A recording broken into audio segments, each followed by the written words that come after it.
പ്രിയപ്പെട്ട കൂട്ടുകാരെ, എന്താണ് ജീവിതത്തിൻ്റെ അർത്ഥം? ജീവിതത്തിൻ്റെ അർത്ഥം എന്താണ്? വളരെ പ്രാധാന്യമുള്ള ഒരു ചോദ്യമാണിത്. ജീവിതം എങ്ങനെയാണ് അർത്ഥപൂർണമാകുന്നത്? ശ്രീനാരായണ ഗുരു പറഞ്ഞു, അവനവൻ ആത്മസുഖത്തിനായി ആചരിക്കുന്നത് അപരന് സുഖത്തിനായി വരണം. അവനവൻ ആത്മസുഖത്തിനായി ആചരിക്കുന്നത് അപരന് സുഖത്തിനായി വരണം. വളരെ ഇമ്പോർട്ടൻ്റ് ആയിട്ടുള്ള ചിന്തയാണ്. ഇതേ ചിന്ത തന്നെ നമ്മുടെ ശ്രീനാരായണ ഗുരുവിൻ്റെ സമകാലികനായിരുന്ന മഹാത്മാഗാന്ധിയും പറഞ്ഞു. അദ്ദേഹം പറഞ്ഞു, എന്താണ് ജീവിതത്തിൻ്റെ അർത്ഥം?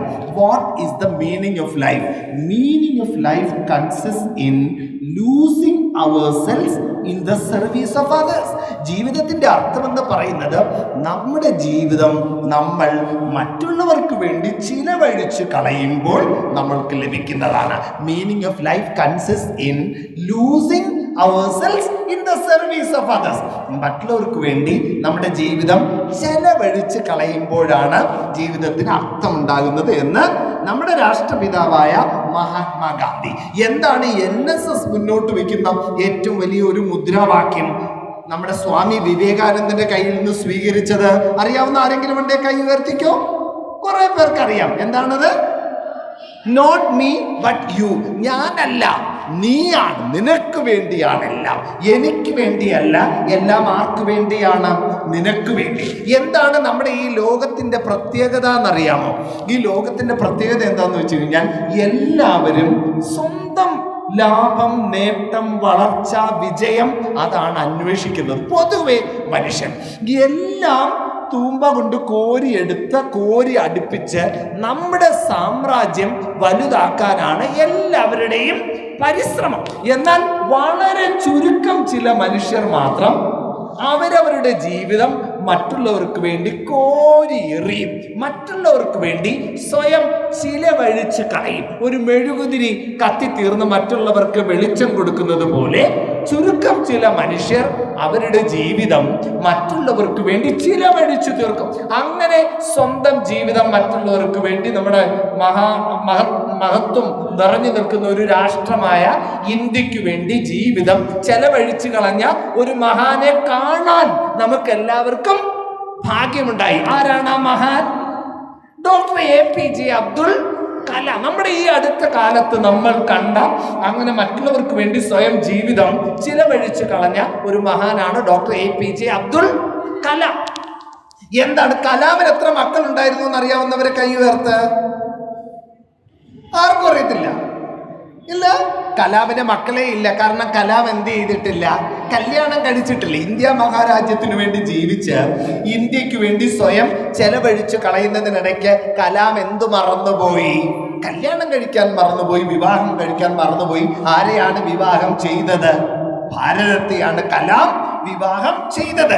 അങ്ങനെ ഒരു വലിയ മഹാനെ കാണാൻ നമ്മുടെ ഈ കാലഘട്ടത്തിൽ നമുക്ക് വലിയ ഒരു ഭാഗ്യമുണ്ടായി. അപ്പം ജീവിതം മറ്റുള്ളവർക്ക് വേണ്ടി ചിലവഴിക്കാനുള്ളതാണ്. മറ്റുള്ളവർക്ക് വേണ്ടി നമ്മൾ ചിലവഴിച്ച് കളയേണ്ടതാണ് നമ്മുടെ ജീവിതം. എന്തൊക്കെ നമുക്ക് മറ്റുള്ളവർക്ക് വേണ്ടി ചിലവഴിക്കാം? ഏറ്റവും പ്രിയപ്പെട്ട കൂട്ടുകാരെ, നമുക്ക് മറ്റുള്ളവർക്ക് വേണ്ടി ചിലവഴിക്കാൻ പറ്റുന്ന ഒരു സംഭവമാണ് നമ്മുടെ പൈസ. പണം മറ്റുള്ളവർക്ക് വേണ്ടി ചിലവഴിക്കാം, നല്ലതാണ്. പക്ഷെ അതിലും ഉപരിയായിട്ടുള്ള ഒത്തിരി കാര്യങ്ങളുണ്ട്. നമ്മുടെ സമയം മറ്റുള്ളവർക്ക് വേണ്ടി ചിലവഴിക്കാം. നമ്മുടെ സമയം, നമ്മുടെ കഴിവുകൾ മറ്റുള്ളവർക്ക് വേണ്ടി ചിലവഴിക്കാം. നമ്മുടെ അറിവുകൾ മറ്റുള്ളവർക്ക് വേണ്ടി ചിലവഴിക്കാം. നമ്മുടെ വാക്കുകൾ കൊണ്ട്. ഫോർ എക്സാമ്പിൾ, ഒരു കുട്ടി തോറ്റ് നിരാശപ്പെട്ട് ഇങ്ങനെ വരുക. അപ്പൊ നമ്മൾ പറയുവാണ്, സാരമില്ല, അടുത്തതിന് നീ എന്ത് ചെയ്യും? പൊളിക്കും എന്ന് ഒന്ന് തോളത്ത് തട്ടി ഒന്ന് പറഞ്ഞാലുണ്ടല്ലോ, ആ കുട്ടിക്ക് ശക്തി തിരിച്ചു കിട്ടും. ആ കണ്ണിൽ വീണ്ടും ആ തിളക്കം തിരിച്ചു വരും. അപ്പൊ നമ്മൾ എന്താണ്? നമ്മുടെ വാക്കുകൊണ്ട്, നോക്കുകൊണ്ട്, നമ്മുടെ ഓരോ കാര്യങ്ങൾ കൊണ്ടും മറ്റുള്ളവരിൽ എന്ത് ചെയ്യാം? നമുക്കൊരു പോസിറ്റിവിറ്റി നിറയ്ക്കാം. അപ്പം ഞാനിവിടെ വന്നുടനെ എൻ്റെ അടുത്ത് പറഞ്ഞു, സാർ ഇച്ചിരി വൈകും, എല്ലാം ശരിയായി വരുന്നേ ഉള്ളൂ, ക്രമീകരണങ്ങളൊക്കെ ആയി വരുന്നേ ഉള്ളൂ. ഞാൻ സാറിൻ്റെ അടുത്ത് എന്താ പറഞ്ഞു? സാറ് ടെൻഷൻ അടിക്കണ്ട, സാറ് സമാധാനമായിട്ട് തുടങ്ങിയാൽ മതി. ഞാൻ ഇങ്ങോട്ട് വരുന്ന വഴിക്ക് ആയൂരൊക്കെ ഭയങ്കര ബ്ലോക്കായിരുന്നു. അപ്പം ഞാൻ ടെൻഷൻ അടിച്ചു. അപ്പം ഞാൻ സാറിനെ വിളിച്ചു. അപ്പം സാറിൻ്റെ അടുത്ത് പറഞ്ഞു, സാറ് ടെൻഷൻ അടിക്കണ്ട, കുട്ടികളൊക്കെ വരുന്നേ ഉള്ളൂ, സാറ് സാവധാനം എന്ത് ചെയ്താൽ മതി, വന്നാൽ പറഞ്ഞാൽ മതി. നമ്മുടെ വാക്കുകൊണ്ട് നമ്മൾ മറ്റുള്ളവരെ റീഅഷ്വർ ചെയ്യുന്ന സംഭവങ്ങളാണ് ഇങ്ങനെയൊക്കെയുള്ള സംഭവങ്ങൾ. എന്തെല്ലാം കാര്യങ്ങൾ നമ്മുടെ വാക്കുകൾ കൊണ്ട്, നമ്മുടെ ഒരു നോട്ടം കൊണ്ട്, നമ്മുടെ ഒരു സ്പർശനം കൊണ്ടൊക്കെ മറ്റുള്ളവർക്ക് കുറച്ചും കൂടെ എനർജിയും ശക്തിയും ചൈതന്യവും ജീവനും കൊടുക്കാൻ പറ്റും. പ്രിയപ്പെട്ട കൂട്ടുകാരെ, നിങ്ങൾക്കറിയാമോ, നമ്മൾ ചിരിക്കുമ്പോൾ മറ്റുള്ളവർ അത് കണ്ട് ചിരിക്കും. ഒരു പകർച്ചവ്യാധി പോലെയാണ് എന്ത്? പുഞ്ചിരി. ചിരിക്കുന്നവരെ കണ്ടാൽ നമ്മളും എന്ത് ചെയ്യും? ചിരിക്കും. ചിരിച്ചു കഴിയുമ്പോഴോ നമുക്ക് സെറട്ടോണിൻ, ഡോപ്പമിൻ, ഓക്സിറ്റോസിൻ എന്നൊക്കെ പറഞ്ഞ ഹാപ്പിനെസ് ഹോർമോൺസ് ഉണ്ടാകും നമ്മുടെ ഉള്ളിൽ. ഒരു ചിലവുമില്ല. നമ്മൾ ഒരാൾക്ക് ഷെയ്ക്ക് ഹാൻഡ് കൊടുക്കുകയാണെന്ന് വിചാരിക്കുക, അപ്പം വീണ്ടും ഹാപ്പിനെസ് ഹോർമോൺ ഡോപ്പമിൻ ഒക്കെ ഉണ്ടാകും. നമ്മൾ മറ്റുള്ളവർക്ക് ഒരു ഷെയ്ക്ക് ഹാൻഡ് കൊടുക്കുമ്പോൾ പെട്ടെന്ന് ഒരാൾ തളർന്നു വീണു, അപ്പം 3-4 കുട്ടികൾ ഓടി വന്ന് ആ കുട്ടിയെ എടുത്ത് ഒരു ബെഞ്ചിൽ കൊണ്ട് കിടത്തി വീശി കൊടുത്തു. ആ എടുത്ത് ആ കുട്ടിയെ കൊണ്ടുപോകുന്നവർക്കെല്ലാം എൻഡോർഫിൻ എന്ന് പറയുന്ന പോസിറ്റീവ് ഹോർമോൺ ഉണ്ടാകും. ശരീരത്തിന്റെ നാച്ചുറൽ പെയിൻ കില്ലറാണ് എന്ത്?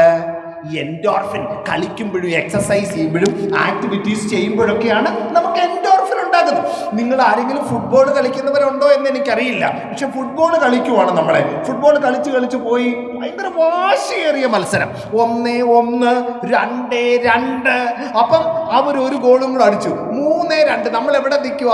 പുറകെ നിൽക്കുവാണ്. അപ്പോൾ വാശിയോടുകൂടെ കളിക്കുവാണ്. അപ്പോൾ ഇങ്ങനെ ഓടി കളിക്കുന്നതിനിടയ്ക്ക് കാല് ഒരു കല്ലിൽ ഇങ്ങനെ തട്ടി ഒരു നഖം അങ്ങ് എന്ത് ചെയ്തു പോയി?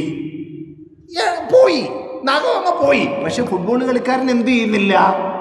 ഈ നഖം പോയത് അറിയുന്നില്ല, കാലിൽ ചോര വരുന്നത് അറിയുന്നില്ല, നഖം പോയതൊന്നും പുള്ളി അറിയുന്നില്ല. പുള്ളി എന്ത് ചെയ്യുവാണ്? ഇനി 5 മിനിറ്റ് 7 മിനിറ്റേ ഉള്ളൂ, ഒരു ഗോളും കൂടെ അടിച്ചാലേ നമുക്ക് സമനിലയെങ്കിലും പിടിക്കാൻ പറ്റൂ എന്നുള്ള തിരിച്ചറിവിൽ വാശിയോടുകൂടെ ഫുട്ബോൾ കളിക്കുന്ന ഫുട്ബോളർ കാലിൽ ചോര ഒഴുകുന്നതും നഖം പോയതും പോലും അറിയാതിരിക്കാൻ കാരണം നാച്ചുറൽ ആയിട്ടുള്ള ഉള്ളിലേക്ക് വന്ന എൻഡോർഫിൻ എന്ന് പറയുന്ന നാച്ചുറൽ പെയിൻ കില്ലറാണ്. അപ്പം നമുക്ക് മറ്റുള്ളവർക്ക് കൊടുക്കാൻ പറ്റുന്ന വലിയ സമ്മാനങ്ങൾ ഇതെല്ലാം നമ്മുടെ നോക്കിലൂടെയും വാക്കിലൂടെയും പ്രവർത്തനങ്ങളിലൂടെയും ഒക്കെ നമുക്ക് മറ്റുള്ളവർക്ക് ശക്തി, ജീവൻ, എനർജി ഒക്കെ കൊടുക്കാൻ പറ്റും. അങ്ങനെ ജീവിക്കുന്നവരാണ് യഥാർത്ഥ മനുഷ്യർ. ആരാണ് ഈ ഒരു NSSന്റെ വോളണ്ടിയർ? NSSന്റെ ഒരു വോളണ്ടിയർ ഇതാണ്. NSSന്റെ വോളണ്ടിയറിന്റെ പ്രത്യേകത, എനിക്ക് മറ്റുള്ളവരെ എങ്ങനെ സഹായിക്കാം, എനിക്ക് മറ്റുള്ളവരെ എങ്ങനെ വളർത്താം, എനിക്ക് മറ്റുള്ളവരെ എങ്ങനെ പ്രോത്സാഹിപ്പിക്കാം എന്ന് നിരന്തരം ജാഗ്രതയോടെ, നിതാന്തമായ ശ്രദ്ധയോടെ, ഒരു ജാഗ്രതയോടുകൂടെ അന്വേഷിക്കുന്നവനാണ് യഥാർത്ഥ NSS വോളണ്ടിയർ. ഞാനിവിടെ നിങ്ങളുടെ മുമ്പിൽ ഇങ്ങനെ നിന്ന് സംസാരിക്കുമ്പോൾ കേരളത്തിൻ്റെ NSSന്റെ ഒരു 5 പേരെ തെരഞ്ഞെടുത്തു കേരളത്തിൽ നിന്ന്. എന്തിനാണെന്നറിയാമോ? ഇന്ത്യയിലെ നാഷണൽ NSS ക്യാമ്പിൽ പങ്കെടുക്കാൻ. ഈ പ്രാവശ്യത്തെ നാഷണൽ NSS ക്യാമ്പ് എവിടെയാണ് നടക്കുന്നത്? കേരളത്തിലാണ്, രാജഗിരി കോളേജ് എറണാകുളത്തിലാണ്. 5 പേരെയും കണ്ടാണ് തിരഞ്ഞെടുത്തതെന്നാണ് ഞാൻ മനസ്സിലാക്കുന്നത്. അതിലൊരാൾ എൻ്റെ സ്റ്റുഡൻ്റാണ്.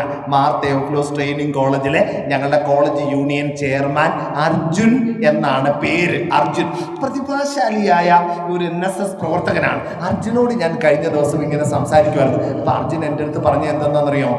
അർജുൻ എൻ്റെ അടുത്ത് പറയുവാണ്, ജോജു സാറേ, നമുക്ക് മാർ തെയോഫിലോസ് ട്രെയിനിങ് കോളേജിൽ 50 കുട്ടികളല്ലേ ഉള്ളത്, 50 പേര് അധ്യാപകരാകാൻ പോകുന്ന 50 പേര്. ഈ 50 പേരും 50 ലെവലിൽ നിൽക്കുന്നവരാ. ചിലർക്കൊന്നും ഒട്ടും അവസരങ്ങൾ എന്ത് ചെയ്തിട്ടില്ല, കിട്ടിയിട്ടില്ല. ചിലർക്ക് ജീവിതത്തിൻ്റെ ഒത്തിരി വേദനകളുള്ളവരാണ്. കുടുംബത്തിൽ നിന്നൊക്കെ ഒത്തിരി സങ്കടങ്ങളൊക്കെ ഉള്ള കുറേ കഥാപാത്രങ്ങളൊക്കെ നമ്മുടെ ഈ 50 പേരുടെ ഇടയിലുണ്ട്. നമുക്ക് നമ്മുടെ ഈ 2 വർഷം തീരുന്നതിനിടയ്ക്ക് നമ്മുടെ ഈ 50 പേരെയും നമുക്ക് എന്ത് ചെയ്യണം? നമുക്കവർക്ക് ശക്തി കൊടുക്കണം, നമുക്കവർക്ക് എനർജി കൊടുക്കണം, അവരെ അടുത്ത ലെവലിലോട്ട് നമുക്ക് കയറ്റണം, അവർക്ക് പറന്ന് ആകാശത്തേക്ക് ഉയരാൻ നമുക്ക് ചിറകുകൾ സമ്മാനിക്കണം എന്ന് പറഞ്ഞ ആ ഒരു സംഭവം കേട്ട് ഞാനിങ്ങനെ കോരിത്തരിച്ചു. ഞാൻ വിചാരിച്ചു, ദൈവമേ, ഞാൻ പഠിപ്പിക്കുന്ന വിദ്യാർത്ഥികൾ എന്നെക്കാളും വലുതായിട്ടാണല്ലോ ചിന്തിക്കുന്നത്. ഞാൻ പഠിപ്പിക്കുന്ന വിദ്യാർത്ഥികൾ, എൻ്റെ മുമ്പിൽ ഇരിക്കുന്ന കൊച്ചു കുട്ടികൾ നമ്മളെക്കാളും വലുതായിട്ടാണല്ലോ ചിന്തിക്കുന്നത്. ഷേക്സ്പിയർ പറഞ്ഞതുപോലെ, വേർഡ്സ്വർത്ത് പറഞ്ഞതുപോലെ, child is the father of man. അധ്യാപകനേക്കാളും വിശാലമായി ഉന്നതമായിട്ടൊക്കെ ചിന്തിക്കുന്ന വിദ്യാർത്ഥികളുടെ നല്ല കാലമാണിത്. കാരണം ഇവിടെ NSS ഉണ്ട്. ഞാനിവിടെ നിന്ന് നോക്കുകയായിരുന്നു. ഞാനിവിടെ വന്ന് സൂക്ഷ്മമായിട്ട് നിരീക്ഷിച്ചപ്പോൾ ഞാൻ ഞാൻ എന്താ കാണുന്നത്? സാറ് പറയുക നിങ്ങളോട് എല്ലാവരും പോയി ബുക്ക് എടുത്തുകൊണ്ട് വരൂ. NSSന്റെ കുട്ടികളുടെ ക്വാളിറ്റി അത്ഭുതത്തോടെ ഞാൻ നിരീക്ഷിച്ചു. ഒരു പരാതിയില്ലാതെ, ഒരു പരിഭവമില്ലാതെ മുഴുവൻ കുട്ടികളും 100 കുട്ടികളും മുകളിലോട്ട് പോകുന്നു, ഇത്രയും ദൂരം നടക്കുന്നു, ബുക്ക് എടുത്തുകൊണ്ട് തിരിച്ചു വരുന്നു. കുറച്ച് മിടുക്കന്മാര് ഇവിടെ വന്ന് മൈക്ക് സെറ്റ് ചെയ്തു, LCD പ്രൊജക്ടർ സെറ്റ് ചെയ്തു, എല്ലാം സെറ്റ് ചെയ്തു. അപ്പോൾ ഓഡിയോ ഔട്ട് കേബിൾ ഇല്ല. ഒരു മിടുക്കൻ എൻ്റെ അടുത്ത് വന്ന് ചോദിച്ചു, സാറിന്റെ കയ്യിലും കാണാം ഓഡിയോ ഔട്ട് കേബിൾ ഉണ്ടോ സാർ? അപ്പൊ ഞാൻ പറഞ്ഞ പോലെ ഉണ്ട്, പുറയിലിരിക്കുന്നു, അത് എടുത്തോണ്ട് വരാൻ പറഞ്ഞു. ഉടനെ പുള്ളിയെ പുറയുന്ന ഓഡിയോ ഔട്ട് കേബിളൊക്കെ എടുത്തോണ്ട് വന്ന് ഓഡിയോ ഔട്ടും സംഭവങ്ങളും എല്ലാം എന്ത് ചെയ്തു, സെറ്റ് ചെയ്തു. ഇതാണ് ചില കുട്ടികളുടെ ആത്മചൈതന്യം. മറ്റുള്ളവർക്ക് വേണ്ടി, പൊതുസമൂഹത്തിന് വേണ്ടി, എല്ലാവർക്കും വേണ്ടി സ്വന്തം കഴിവും എനർജിയും ടാലന്റും ഒക്കെ ചിലവഴിക്കാനായിട്ടൊക്കെ ഉള്ള ഒരു ആർജവം. കയ്യിലൊരു ക്യാമറ ഉണ്ടെങ്കിൽ മറ്റുള്ളവരെ മുഴുവൻ നമുക്ക് വളർത്താം. കയ്യിലൊരു ക്യാമറ ഉണ്ടെങ്കിൽ എങ്ങനെയാണെന്നറിയാമോ? അവരെന്തെങ്കിലും ഒരു നല്ല കാര്യം ചെയ്യുമ്പം എഴുന്നേറ്റ് അടുത്തോട്ട് വന്ന് നല്ല ഒരു ഫോട്ടോ എടുക്കണം, എന്നിട്ട് അവർക്ക് വാട്സാപ്പ് ചെയ്ത് കൊടുക്കണം. സാധാരണ നിലയിൽ നമ്മൾ എങ്ങനെയാണ് ഏറ്റവും മൂലയ്ക്കായിരിക്കുന്നതെങ്കിൽ അവിടെ നിന്നേ ഫോട്ടോ എടുക്കൂ, അവിടെ നിന്ന് സൂമൊക്കെ ചെയ്ത് നമ്മൾ എടുക്കും, പക്ഷെ ഫോട്ടോ കൊള്ളൂല. പക്ഷേ എന്നാൽ ഒരു കുട്ടി വിചാരിക്കുവാണ്, ഇന്ന നമ്മുടെ പ്രിയപ്പെട്ട കൂട്ടുകാരി ശ്രീകല ഒരു വെൽക്കം സ്പീച്ച് പറയുവാണ്, എനിക്ക് നല്ല ഒരു ഫോട്ടോ എടുത്ത് അല്ലെങ്കിൽ ഒരു 15 സെക്കൻഡ് വീഡിയോ എടുത്ത് ശ്രീകലയ്ക്ക് ഇട്ട് കൊടുക്കണം. അതിന് നമ്മൾ എന്ത് ചെയ്യണം? അവിടെ നിന്ന് എഴുന്നേക്കണം, ഫ്രണ്ടിലോട്ട് വരണം, ഫ്രണ്ടിലെ സീറ്റിൽ വന്നിരിക്കണം, ക്യാമറയൊക്കെ സെറ്റ് ചെയ്യണം, ബാക്ക്ഗ്രൗണ്ടിലെ ലൈറ്റുകളൊക്കെ നമ്മൾ മാറ്റി നല്ല ഒരു ഫോട്ടോ എടുത്ത് നല്ല ഒരു വീഡിയോ ഒക്കെ എടുത്ത് കൊടുത്തു കഴിഞ്ഞാൽ ശ്രീകലയ്ക്ക് അത് കാണുമ്പോഴെല്ലാം ഞാൻ കൊള്ളാം, ഞാൻ പിടിക്കുകയാണ്, ഞാൻ നന്നാവും എന്നൊരു ആത്മവിശ്വാസം വരത്തില്ലേ? നമ്മുടെ മൊബൈൽ ഫോണൊക്കെ എന്തിനാണ് പ്രിയപ്പെട്ട കൂട്ടുകാരെ? ഇങ്ങനെയൊക്കെയുള്ള കാര്യങ്ങൾക്കാണ്. ദേ ഇവിടെ തിരുവനന്തപുരത്ത് നിന്ന് മാർത്തേബ്ലോസ് ട്രെയിനിങ് കോളേജിൽ നിന്ന് പ്രൊഫസർ ഡോക്ടർ ജോജു ജോൺ നിങ്ങളുടെ NSS ഇനോഗ്രേറ്റ് ചെയ്യാനായിട്ട് ഇവിടെ വന്ന് നിൽക്കുമ്പം നിങ്ങളുടെ എല്ലാവരുടെയും കയ്യിൽ മൊബൈൽ ഫോൺ ഉണ്ട്. പക്ഷെ ആരെങ്കിലും ഒരാളെങ്കിലും ജോജു സാറിന്റെ പ്രഭാഷണം ഒന്ന് റെക്കോർഡ് ചെയ്തേക്കാം, ചുമ്മാ അത് നല്ലതാണെങ്കിൽ എന്ത് ചെയ്യാം, വീണ്ടും ഒരിക്കൽ കൂടെ കേൾക്കാമല്ലോ. എൻ്റെ മൊബൈൽ ഫോണിൽ വോയിസ് റെക്കോർഡർ ഉണ്ടല്ലോ, ചുമ്മാ അതൊന്ന് ക്ലിക്കായാൽ ടോക്ക് എന്താവും, റെക്കോർഡാവും. നല്ലതെന്ന് തോന്നിയാൽ വീണ്ടും വീണ്ടും വീണ്ടും വീണ്ടും കേട്ടൂടെ? ഏറ്റവും പ്രിയപ്പെട്ട കൂട്ടുകാരെ, ഇതൊക്കെ നമ്മൾ കുഞ്ഞു കുഞ്ഞു കാര്യങ്ങളാണ്. മറ്റുള്ളവർ ഒരു വെൽക്കം സ്പീച്ച് പറയുമ്പം അതൊന്ന് വോയിസ് റെക്കോർഡ് ചെയ്ത് അവർക്ക് തന്നെ അങ്ങ് തിരിച്ചു വിട്ടാലോ, അവരെ ഹാപ്പി ആവത്തില്ലേ? കുഞ്ഞു കുഞ്ഞു കാര്യങ്ങളിലാണ് ഗ്രേറ്റ്നെസ്. ഈ അടുത്ത കാലത്ത് എല്ലാവരുടെയും ഉള്ളിൽ ഒരു ഹീറോ ഉണ്ട് എന്ന് മലയാളത്തിൽ ഒരു ചലച്ചിത്രം പഠിപ്പിച്ചു. ആ സിനിമയുടെ പേരെന്താണ്? ഹോം എന്ന് പറയുന്ന ചലച്ചിത്രം. എല്ലാവരുടെയും ഉള്ളിൽ ആരിരിപ്പുണ്ട്? ഒരു ഹീറോ ഇരിപ്പുണ്ടെന്ന് പഠിപ്പിച്ച സിനിമയാണ് ഏത്? ഹോം എന്ന് പറയുന്ന ചലച്ചിത്രം. അത് നിങ്ങളുടെ എല്ലാവരുടെയും ഉള്ളിലുണ്ട്. നിങ്ങളുടെ മൊബൈൽ ഫോണിന്റെ 1% പോലും നിങ്ങൾ എന്ത് ചെയ്യുന്നില്ല, ഉപയോഗിക്കുന്നില്ല. ഈ ഷോർട്സ് കണ്ട് കണ്ട് കണ്ട് കണ്ട് മണിക്കൂറുകൾ കളയുന്നതിന് പകരം നല്ല നല്ല പ്രഭാഷണങ്ങൾ, നല്ല നല്ല ഇന്റർനാഷണൽ കോൺഫറൻസിന്റെ ഒക്കെ പ്രഭാഷണങ്ങൾ, ഈടുറ്റ പ്രഭാഷണങ്ങളൊക്കെ കാണണം. ചെറിയ തുടക്കങ്ങളാണ്, ചാലുപോലെ തുടങ്ങുന്നത്. കുഞ്ഞു സത്ത ജാഗ്രത, ചാലുപോലാണ് തുടക്കം. പക്ഷെ മെല്ലെ ചാലെന്താവും, വലുതാവും, തോടാവും, തോടെന്താവും, നദിയാവും, നദി എന്താവും, നദി കടലിലോട്ട് ചെന്ന് ചേരുന്ന വലിയ വിശാലമായ ഒരു ദർശനത്തിലേക്ക് നിങ്ങൾക്ക് ഉയരാൻ പറ്റും. അതിനു വേണ്ടിയാണ് നിങ്ങൾക്ക് വലിയ സെലക്ഷൻ കിട്ടിയിരിക്കുന്നത്, NSSലേക്കുള്ള സെലക്ഷൻ. ഹൃദയം വിശാലമാക്കാനായിട്ടുള്ള വലിയൊരു സെലക്ഷൻ.